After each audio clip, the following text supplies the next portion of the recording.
Thank you, President. I rise to echo the words of Senator Lydia Thorpe and all my other colleagues, and standing in support of this motion. Thank you, Senator Thorpe, for having the courage that we didn't see from the government immediately as we have seen in other situations.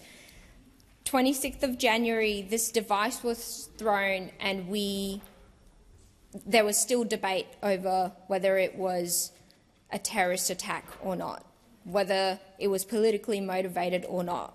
The T word was not being used, and it bears the question, did we need to have casualties for this to have an immediate reaction from the government and authorities in general? Now, this man, the 31-year-old man from Perth, from the suburb of Warwick, was charged the next day.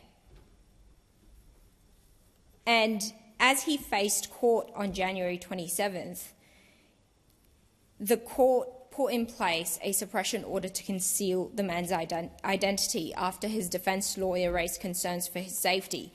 Now, if this man was a man of colour, the reaction would have been very different, and we know it. And that's the elephant in the room we want to address.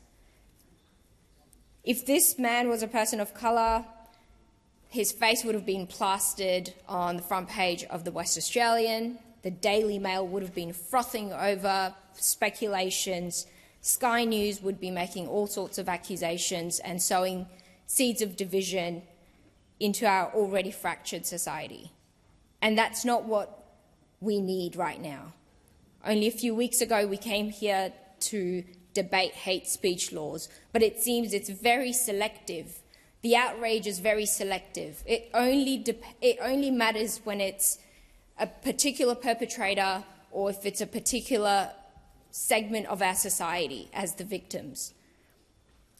On Friday, I was walking down the streets from my office to the post office, and an Indigenous man came up to me and said, "I know who you are. Can you just send a message to Parliament when you go back that we feel very invisible?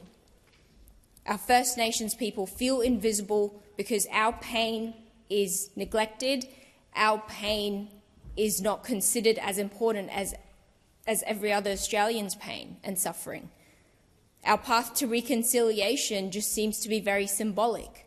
It's just thrown around as confetti, but nobody really pays attention to it." And that was just one of the many concerns that people have raised, either by writing to me or by speaking to me on the streets. Now, the news reports are calling this man a lone wolf. His identity concealed, nothing to see here, let's move on, people. The bomb didn't detonate, so nobody died, so get over it, is the sentiment we're getting. But the amount of trauma that this inflicted on the people who were there at the Invasion Day rally is catastrophic. People are scared, and rightfully so. And just a week before 26th of Jan, I received a letter, and many other colleagues may have received it too. And I'll read parts of the letter because it's very concerning. If this is the mentality that certain people have, it's no wonder that that incident, the terrorist attack at Burulu, took place. It starts with anyone from these groups: Palestinian, Lebanese, Arabs, Muslims, Aboriginals, Torres Strait Islanders, Socialists. Anyone from these groups who protests on Australia Day should be beaten to death in the street on January 26th to show that we will no longer take their shit.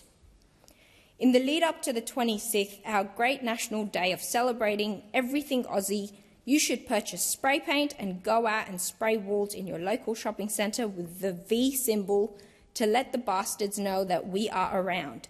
We will be watching them and we will kill them if we get the opportunity. Be brave.